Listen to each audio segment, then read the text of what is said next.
Ibinunyag ng bitiranong TV host, radio broadcaster and newspaper columnist na si Moon Tulfo ang umano'y pakikipag-ugnayan ng kampo ni na dating Public Works Bulacan First District Engineers Henry Alcantara, Bryce Hernandez at JP Mendoza na tinaguriang BGC Boys kay Vice President Sara Duterte kaugnay ng flood control scandal. Ito ay kasunod ng ulat tungkol sa umano'y pagbaliktad ni Alcantara sa kanyang mga naunang pahayag sa pagkakasangkot sa Ghost Flood Control Projects, pati na rin ang umano'y pagbawi ni Hernandez at Mendoza ng kanilang testimonya. Mayroon umanong game plan sa pagbaliktad ng BGC Boys na sina Bryce Hernandez, Henry Alcantara at JP Mendoza sa kanilang confession na may kinalaman sa flood control scam na isinasangkot ang ilang matataas na opisyal. Ayon sa Tweety Bird ng broadcaster na si Moon Tulfo, nakikipag-ugnayan ang mga abogado ng BGC Boys sa kampo ni Vice President Sara Duterte. Alam anya ng BGC Boys na sila ang maaaring madiin at malamang na makukulong sa kasong plunder.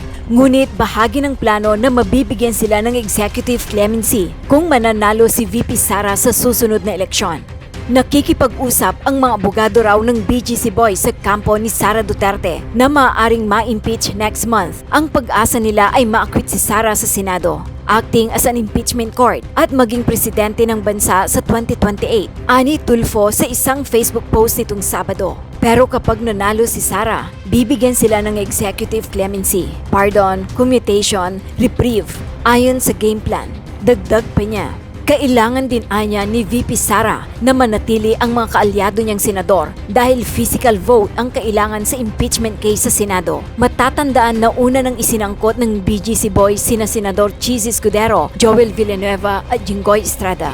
Kailangan daw na maidiin sa ghost projects ang mga kongresista na napangalanan upang masangkot si dating Speaker Martin Romualdez and then eventually BBM pagtatapos ni Tulfo. Itong nakaraang mga araw, nakikita natin ang mga balita tungkol sa di umano'y pagbaliktad o pagbawi ng nauna ng mga statements o sinumpaang salaysay nito ni dating DPWH District Engineer Henry Alcantara.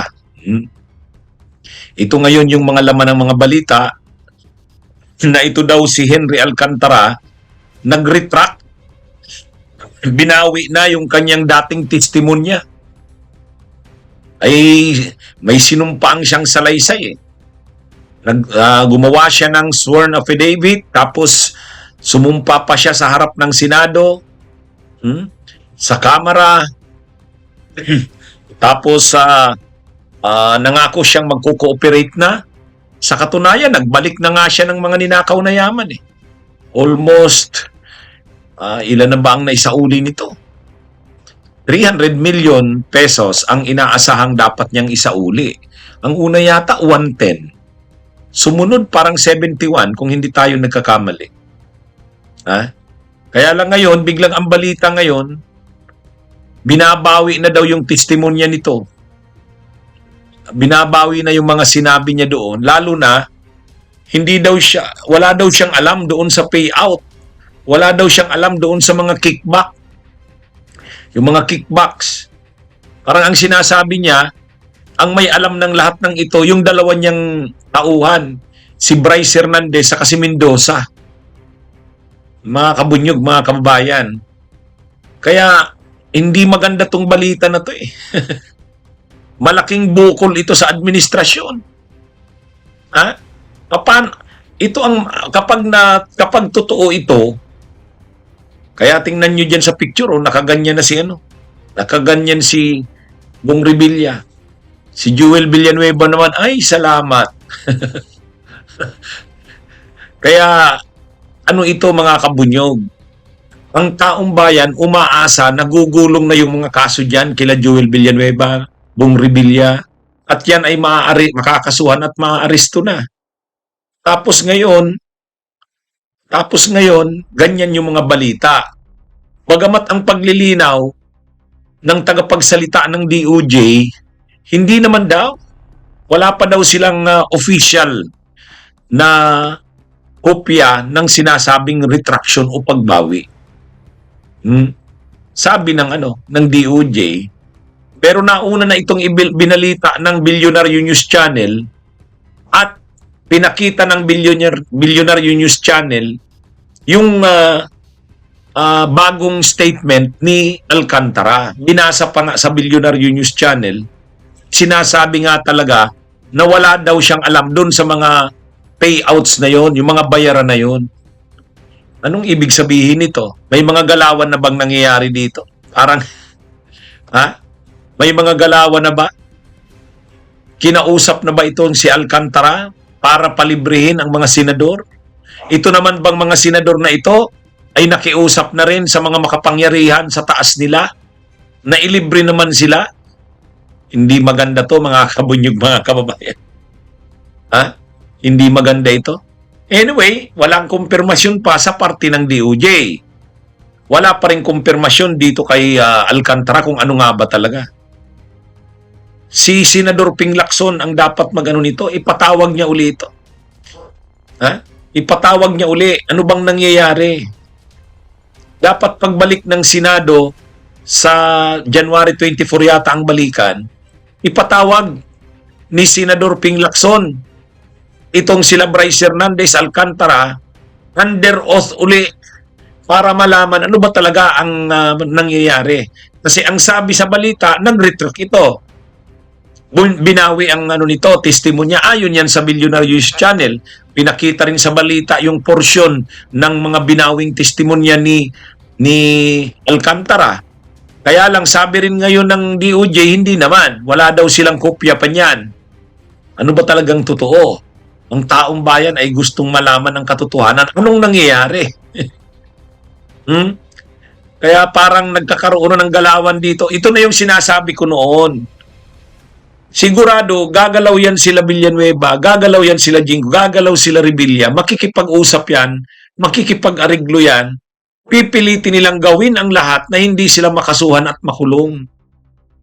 Ngayon, pinagbigyan ba sila Villanueva, Revilla, Jinggoy? Kasi ang dati lang, ang nakikita natin, ang parang pinalilibre lang si Escudero. Doon pa nga lang, nagre-react na tayo. Ay ngayon naman, parang pati si Villanueva, Revilla at Jinggoy, parang malilibre pa eh. Ha? Mga kabunyog, mga kababayan. Anong nangyayari dito? Kapag pinalibre ito, sila Villanueva, Revilla, parang pinapalibre na nga si Cheese. Tapos papalibrihin pa sila Revilla, wala na. Wala na. Pagkaganyan, lalong mamumroblema ang administrasyon yan. Wala nang ang nangyayari nito mga kabunyog, mga kababayan, malaking problema ito sa kampanya ng administrasyon. Pag-iisipan pa dito, inaariglo ba? May mga pinapalibre ba? Dapat si Senador Ping Lacson ang mag-imbestiga nito. Ha?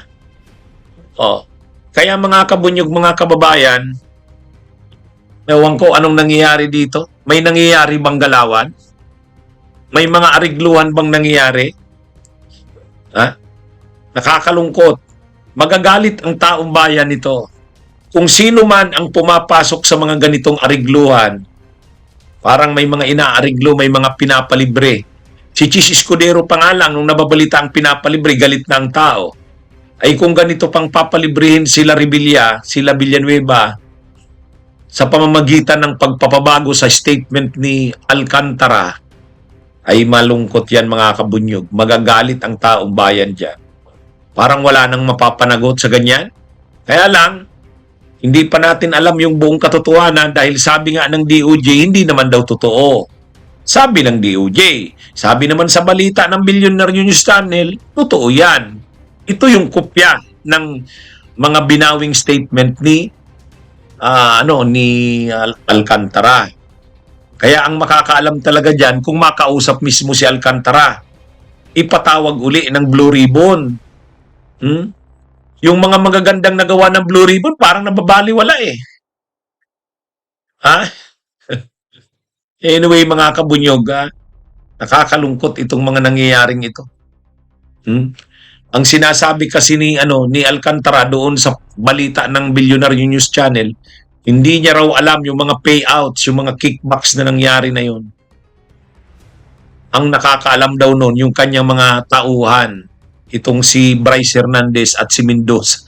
Kahit nga si Bryce Hernandez at saka Mendoza, magre-retract na rin daw. Yan yung mga balita ngayon eh. Magre-retract na rin daw. Panay yata pagbawi eh. Pag si Bernardo bumawi pa ng kanyang mga sinabi, lalong wala na. Makakalibre na ang mga ito. Nakakalungkot. Ano pa ang silbi ng kampanya ng administrasyon laban sa korupsyon? Wala namang mapapanagot na. Oh, diba mga kabunyog, mga kababayan? Anong ngayon dito? Anong mangyayari sa kampanya ng administrasyon? Ano na nga eh, nung hindi nga nasunod yung sinabing may maaaresto at makukulong bago ang December 15 o sa panahon ng Kapaskuhan may magpapasko sa kulungan, doon pa nga lang galit na ang tao eh. Eh lalo pa ngayon na makita ng taong bayan, hindi naman maniniwala ang taong bayan na walang nangyayaring arigluhan dyan. Hindi naman maniniwala ang taong bayan na walang nangyayaring galawan dyan. Ha? Mga kabunyog, mga kababayan. Kaya ito, dapat si Senador Ping Lacson, sana si Ombudsman Boying Rimulya hindi rin involved sa ganyan. Lahat kasi nanahimik na eh. Si Vince Dizon nanahimik na din eh. Nanahimik silang lahat. Pagkatapos, di ba nagbalita ako niya, ay nagkomentaryo ako niyan, sabi ko, parang nagre-renda yata. Parang nagkakaroon ng preno yung kampanya laban sa korupsyon. Pagkatapos ngayon, ang sunod nating nababalitaan, nagre-rekantan, nagbabawian ng mga testimonya. Ano na ba ito? Ano nang nangyayaring ito?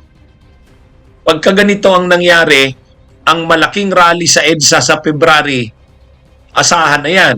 Baka mas malaki pa yung rally na yan sa EDSA kaysa dun sa September 21 at November 30. Ha?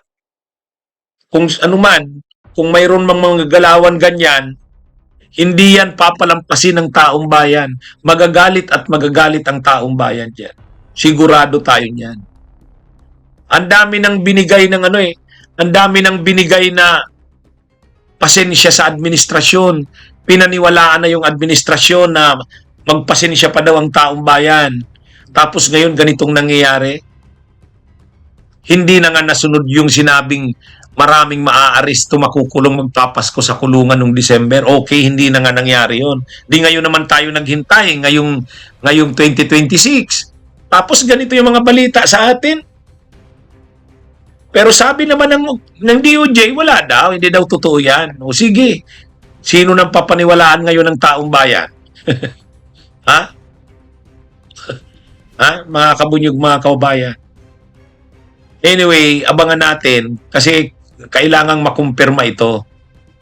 Hindi marinaw kung ano talaga eh. Ang balita ng Billionaire News Channel, nagbaliktad na. Binawi yung testimonya. May pinakita ang Billionaire News Channel na portion ng kanyang pagbawi. Pero sabi ng DOJ ngayon lang na araw, hindi naman daw.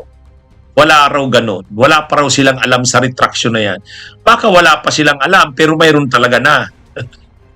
O, kung ganun yan, malungkot yan. Malungkot yan.